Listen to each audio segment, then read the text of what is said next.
जगत पिता को सुमिर के धरि चरणन में ध्यान। कोई लाज भक्त की राखियो, सो कोटि कोटि प्रणाम।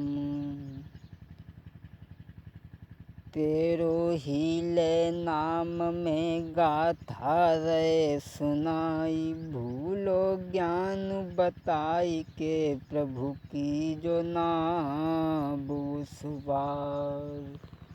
आदरणीय श्रोतागण, आज हम आप लोगों को जो ये नवीन कहानी लेकर के चल रहे हैं।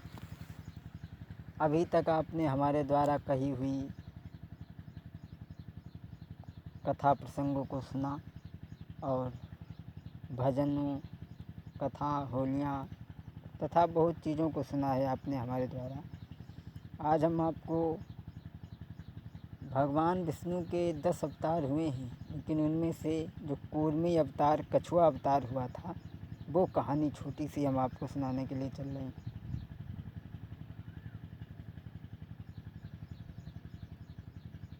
और समुद्र मंथन किस तरीक़ा से हुआ, वो कहानी जिसमें से अमृत निकला और दैत्यों ने अमृत पे किस तरीक़ा से झगड़ा किया और किस तरीक़ा से इंद्र ने विजय पाई, वो बात। एक समय की बात है, ए राजा बलि बलवान, जके शासन में देती रहे सुखारी। और सब देव गए घबराई रे, का हुए गुजरा हमारी।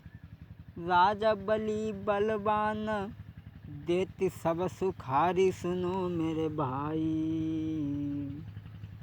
और सब देव रहे हैरान रे, का हुए गुजरा हमारी।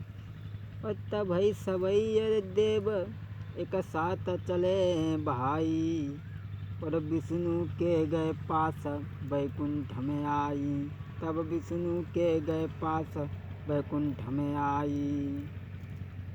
राजा बलि के शासन में दैत्य, राक्षस, असुर सब सुखारी थे और चारों तरफ हाहाकार बीत रहा है।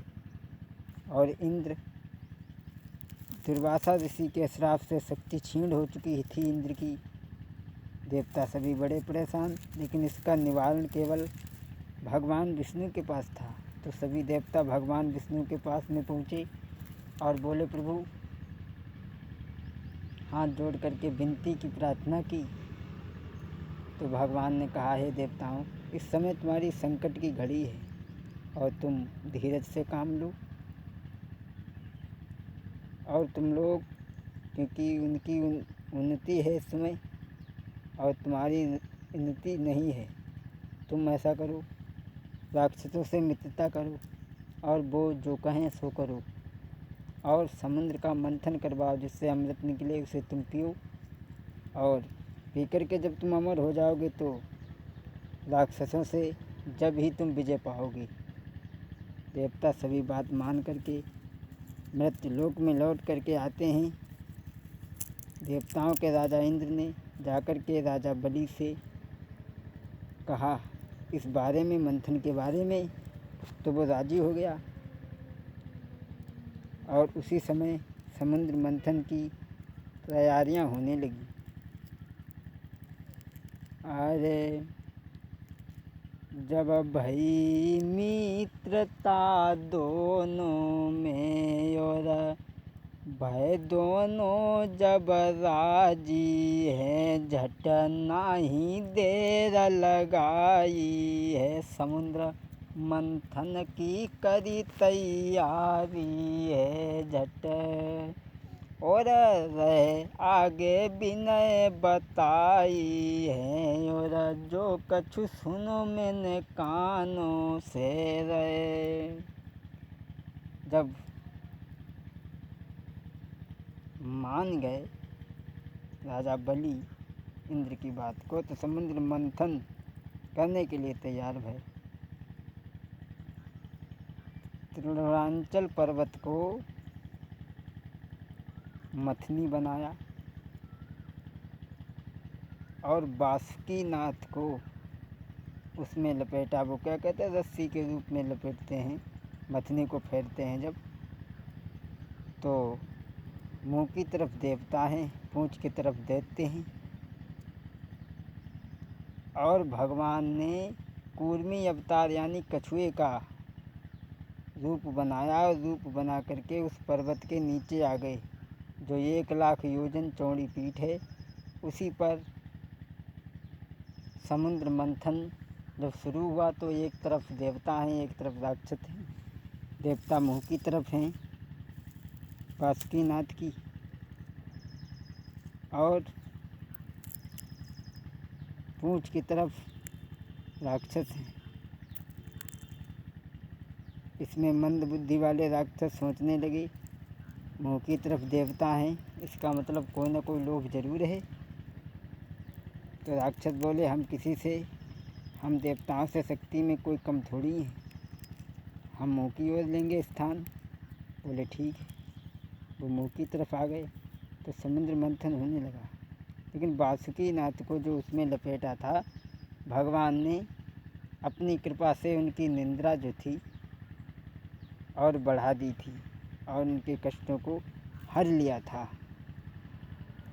अब समुद्र मंथन चालू हुआ। अरे भव समुद्र मंथन जब चालू रे के सुन ले ध्यान लगाई। और समुद्र मंथन हुई रोहे बमे विष निकलो हाई भाई। अरे सबसे पहले समुद्र मंथन में अरे विष निकलो मेरे भाई। और बाकी ज्वाला से के जग में हाहाकार फिर बीती। महाराज के विनती कीनी बारंबार और शिव शंकर से कही तो भोला पीरो दानी है। अब तो होनी है बलवान कहानी आगे नई बनी। अब तो होनी है बलवान कहानी आगे नई बनी। तब समुद्र मंथन चालू हुआ तो सबसे पहले उसमें से विष निकला। उस विष को कोई पीने के लिए तैयार नहीं, तो उसे भगवान शिव ने पिया और कंठ के नीचे नहीं जाने दिया, तो उनका कंठ नीला पड़ गया। भगवान शिव को इसीलिए नीलकंठ कहते हैं। फिर समुद्र मंथन चालू हुआ तो उसमें से कामधेनु गाय निकली। और फिर समुद्र मंथन चालू हुआ। उज्जैन सर्वा घोड़ा, ऐरावत हाथी जो इंद्र ने रख लिया, और घोड़ा राजा बलि ने रख लिया। और फिर कल्प वृक्ष और रंभा ये देवलोक में रख ली गई, और फिर बरुड़ी हुई वो राक्षसों ने रख ली। फिर उसके बाद में शंख, वृक्ष और मणि निकली, वो भगवान शिव ने रख ली। मणि निकली, वो भगवान विष्णु जी ने ले ली। बहुत सी चीज़ें निकली, तो तमाम चीज़ें चूड़ामणि आदि तमाम बहुत चीज़ें निकली। अंत में धन्वंतरी वेद अमृत का घड़ा लेकर के हुए प्रकट। वो अमृत का घड़ा राक्षसों ने छीन लिया। इस पे राक्षस और देवता लड़ने लगे। जब लड़ने लगे तो विष्णु भगवान ने देखा, तो उसी समय विष्णु भगवान ने क्या किया है, अरे झटलीनो रूप बनाई है और शोभा कहीं न जावे है। झट इतनी सुंदर बने वो नारी है, नाई छवि वो बरनी जाई है। देखो जब असुरन ने उनको सब दीनों ज्ञान भुलाई है सब। तो भगवान ने देखा दोनों को झगड़ते हुए तो स्त्री का रूप बना करके आए। राक्षसों ने देखा तो झगड़ा तो बंद कर दिया, सब बातें भूल गए और बोले क्या तुम हमारा फैसला करने के लिए आई हो और तुम मुझे अपने कर कमलों के द्वारा हम लोगों को अमृत पान कराओ।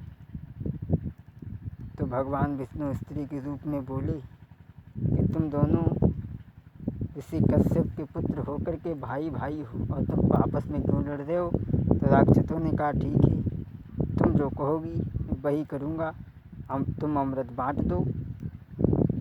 तो स्त्री रूप में भगवान ने हाथ में अमृत लिया और अमृत लेकर के राक्षसों और असुरों को अलग अलग पंक्ति लगाने को कहा। लेकिन राक्षस इतना मोहित थे उस स्त्री के रूप में, वो यही भूल गए कि हम अमृत पी रहे हैं, पानी पी रहे हैं। लेकिन एक राहु नाम का जो राक्षस था वो देवताओं में बैठ गया और जब अमृत देवताओं को पिलाया तो उसके कंठ में भी जाकर के पहुंचा अमृत। तो सूर्य और चंद्रमा चिल्ला पड़े कि राहु नाम का जो है वो दैत्य देवताओं में छिपा है, उसने अमृत पी लिया है। तो उसी समय भगवान ने अपने चक्र से उसका सफाया किया और भगवान देवताओं को अमृत पिलाने के बाद में चले गए। जब चले गए तब राक्षसों की मदहोशी पार भई और जब मदहोशी पार भई तो राक्षस भगवान विष्णु तो अलोप हो गए। अरे जब देखो राक्षस ने ये हाल रे फिर डट डट भई लड़ाई और युद्ध स्थल में बाण के भैया रे सब बौछारी महाराज के भारी देव राक्षस में भव है युद्ध और अंत में राजा इंद्र ने भैया लई विजय करवाई। राजा बलि को आज हरा दिया इंद्र ने। दोस्तों जब हार गया इंद्र तो इंद्र ने दैत्यों को मार करके घमासान युद्ध हुआ राक्षसों और देवताओं में। उसके बाद में इंद्र ने अपने राज्य को लिया और बड़ी खुशी खुशी के साथ चलाने लगे। तो दोस्तों ये थी कथा कूर्मी अवतार की। इसमें कोई गलती हो तो माफ़ करें और हमारे चैनल को सब्सक्राइब कमेंट ज़रूर करें। जय दशरथ नंदन जनक लली।